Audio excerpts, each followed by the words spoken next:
Hoje, a gente vai mergulhar na história de uma ordem missionária global, que nasceu com um propósito muito específico: servir aqueles que ninguém mais parecia querer servir.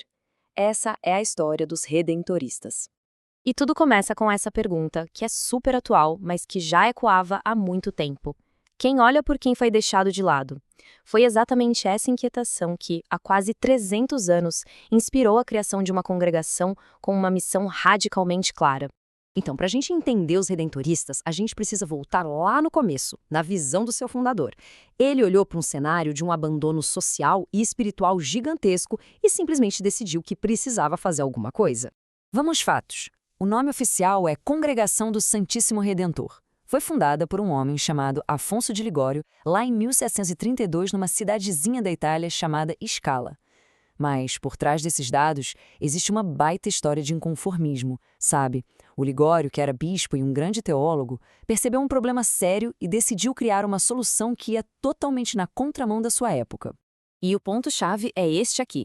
Na Itália do século XVIII, principalmente no sul, os camponeses e o pessoal das áreas rurais viviam completamente à margem. Eram, em grande parte, ignorados tanto pelo poder quanto pela própria igreja. A missão redentorista nasceu para virar essa lógica de cabeça para baixo.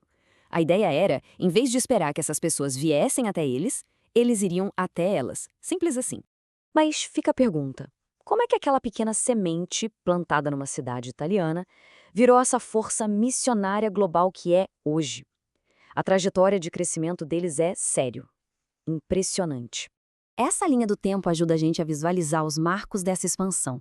A aprovação oficial do Papa, ali em 1749, foi tipo um catalisador, sabe? Foi o selo que abriu as portas para uma missão que séculos depois estaria em todos os continentes. E pensar que tudo isso começou com apenas 6 pessoas. Um grupo minúsculo, mas com uma ambição gigantesca de servir quem mais precisava. Agora, olha só o contraste com a situação atual. É de cair o queixo. De apenas 6 membros lá na fundação, a congregação saltou para cerca de 5.000 membros hoje, espalhados em quase 80 países. Esse crescimento exponencial mostra a força e a perseverança daquela missão original, né? Bom, agora vamos focar num dos exemplos mais marcantes do trabalho redentorista no mundo, a conexão profunda que eles têm com o maior santuário do Brasil. É isso mesmo. Faz mais de um século que eles assumiram a responsabilidade imensa de serem os guardiões de um dos maiores centros de peregrinação mariana do planeta. Um trabalho que se conecta direitinho com a missão de acolher os mais simples. E o trabalho deles lá vai muito, mas muito além de só administrar o lugar. É um serviço pastoral intenso, diário, totalmente focado em acolher milhões de fiéis todos os anos, oferecendo suporte espiritual direto ali no dia a dia. E o mais legal é que eles não pararam no tempo. Para alcançar ainda mais gente, eles construíram um verdadeiro complexo de comunicação, com TV, rádio, portais na internet e uma editora. Eles conseguiram levar a mensagem de Aparecida para o país inteiro, transformando uma devoção que era mais local num fenômeno nacional. Mas afinal, o que guia todas essas ações? De uma missão rural lá na Itália a um complexo de mídia gigante no Brasil? Vamos dar uma olhada nos pilares da espiritualidade deles.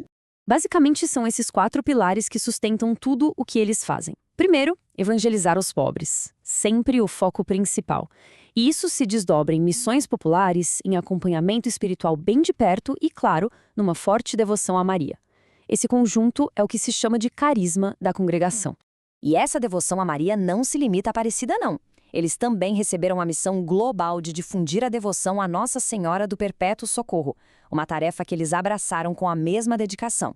Essa citação aqui resume perfeitamente o espírito da coisa. Era um movimento que ia na contramão, que escolhia de propósito ir para onde os outros não queriam ir. Então, quando a gente olha para esses quase 3 séculos de história, qual é o impacto duradouro que os redentoristas deixaram no mundo? O legado deles é vasto. Eles não só levaram a mensagem aos pobres no mundo todo. Eles também deixaram uma marca profunda na teologia, principalmente na área da teologia moral, por causa do fundador. E, claro, foram essenciais para popularizar devoções que tocam milhões de pessoas até hoje. A conclusão é bem clara, né? A essência da missão, aquela que nasceu lá em 1732, continua viva e super relevante. Ela vai se adaptando aos tempos, mas nunca perde o foco principal. E isso tudo nos deixa com uma pergunta para a gente refletir. A definição de abandonado talvez tenha mudado. Hoje pode ser um tipo diferente de abandono, mas a necessidade de alcançar essas pessoas, bom, isso continua sendo um desafio central. Como seria essa missão no século XXI? Fica aí a reflexão.